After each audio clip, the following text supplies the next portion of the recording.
Ini udah kurikulum 13 ya, Bu? Ada perbedaan nggak dengan kurikulum sebelumnya? Mungkin dari RPP atau silabusnya? Terasa itu ya, ketika kurikulum sebelumnya dengan kurikulum 13 itu, kalau bagi seorang guru yang paling kerasa adalah pada bagian penilaian. Ya, penilaian itu menurut kami ya, para guru, kalau pakai K13 itu lebih rumit. Memang sih akan lebih detail menjelaskan kemampuan anak, kayak keterampilan dinilai sendiri, pengetahuan dinilai sendiri, sikap dinilai sendiri itu, tapi membutuhkan banyak effort, banyak tenaga gitu loh. Kalau biasanya kan penilaian yang biasa itu kan hanya langsung pengetahuan, kemudian sikapnya saja, B, A, B, C gitu kan. Nah, kalau sekarang kan semua dinilai. Jadi ya memang agak, ya istilahnya nggak ribet sih, cuman karena belum terbiasa saja. Tuh. Kemudian satu lagi yang paling bedakan itu adalah mata pelajarannya. Kalau dulu mata pelajaran itu mandiri, matematika, bahasa sendiri-sendiri, sekarang kan ada tema. Ya kan? Dibikin tema. Tema tuh jadi kalau buku cetak itu ya. Buku cetak itu kan kalau dulu matematika sendiri ya, khusus matematika. Kalau sekarang itu pakai tema, jadi tema itu ya. Di dalam satu buku itu ada kalau matematika berdiri sendiri, bahasa Indonesia, kemudian PKN, ada IPS, ada SPK, itu dalam satu buku. Jadi menurut saya kok malah kayak gaduh-gaduh gitu loh. Ya seharusnya enggak, cuman saya kiranya kok gitu loh. Jadi kadang mungkin belum terbiasa, jadi lebih sulit. Tapi guru juga menyampaikannya tetap dibikin pelajaran. Jadi kalau pas tema 1 gitu, temanya apa, pelajaran bahasa Indonesia gitu ya di sini kan materinya. Terus nanti sampingnya ini udah beda lagi, PKN cuman di antara bahasa Indonesia dan PKN ini emang nyambung, materinya nyambung gitu. Kalau untuk metode pembelajaran itu seperti apa yang diberikan kepada peserta didik? Waktu diajarkan bahasa Inggris itu diperkenalkan atau digunakan media, minimal media suara gitu kan. Jadi bagaimana seorang guru bisa mengajarkan bahasa Inggris, bahasa asing itu dengan cara yang enjoyable. Jadi pakai speaker, kemudian kita sambungkan ke YouTube, perkenalkan kosakata dengan menyanyi, itu biasanya mereka lebih suka. Sebenarnya kalau lebih pas lagi pakai ini sih LCD proyektor, cuman karena kami belum ada jadi keterbatasan itu, tapi ya gunakan yang ada supaya bisa maksimal. Dah, itu aja. Apakah bahasa Inggris ini pendapatannya sudah pas ataukah belum untuk anak-anak yang masih duduk sekolah dasar ataupun MI? MI kalau menurut saya sudah sangat pas. Kenapa?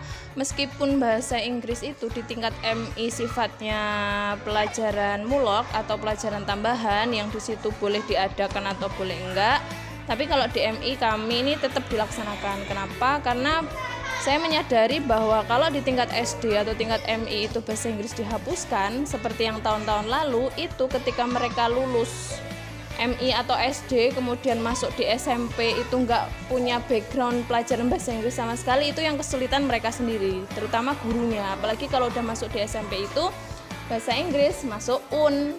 Bayangkan belajar bahasa asing 3 tahun kemudian langsung jadi UN, itu kan pasti PR sekali untuk anak-anak sama guru di SMP-nya. Sejauh mana materi bahasa Inggris yang perlu diketahui oleh anak sekolah dasar ataupun MI? Kalau untuk di MI kami ini pelajaran bahasa Inggris itu sudah sampai pada sebuah teks pendek. Mungkin terlihatnya agak sulit, tapi memang ketika kami hanya mengajarkan kosakata, misalnya table itu apa, kemudian chair itu apa. Pernah waktu itu seperti itu, tapi ketika soal itu keluar dari KKM, itu mereka soalnya sudah dalam bentuk teks pendek. Kemudian di situ ada pertanyaan, dari teks tersebut siapa tokohnya gitu. Jadi kalau di MI kami sudah mulai belajar teks pendek itu untuk kelas atas. Kalau untuk kelas bawah mungkin pengenalan kosakata. Kalau sudah mulai kelas atas itu sudah dikenalkan teks pendek, kemudian jamak, tunggal, tambahan S, tambahan ES itu sudah diajarkan. Kemudian subjek, saya, kamu itu sudah mulai diajarkan. Terakhir Bu, saran buat kami calon-calon tenaga pendidik itu seperti apa? Sarannya sebagai calon guru ini ya, meskipun nanti pada akhirnya kalian nggak 100% akan jadi guru, karena bener kan ya, siapa tahu sekarang ini wes kadung jegur, jadi wes nggak bisa lagi gitu kan. Sarannya ya konsisten ya. Pertama, kenapa kok jadi guru itu harus konsisten? Karena apa ya, secara materi itu nggak akan bikin kalian kaya. Pernah dengar kan? Oleh Arab sugih ojo dadi guru. Itu yang paling konsisten tuh itu. Kenapa orang banyak yang nggak mau jadi guru meskipun jurusannya lulusannya guru, yaitu karena dari segi materinya mungkin kurang. Meskipun kalau yang sudah makmur ya makmur gitu kan, tapi kan harus mengikuti proses dulu dari guru honor, kemudian nanti proses. Nah kadang banyak yang sudah lulusan guru itu dia nggak sabar nungguin proses itu. Jadi kalau kalian memang dari awal bukan jiwanya untuk ngajar, terus aku nggak bisa kalau gajiku kecil, aku nggak bisa shopping, aku nggak bisa skincarean, wes, ojo ning guru, paling itu sih ya. Itu yang pertama, konsisten ya, diniati memang dari awal mau ngajar. Kemudian kedua,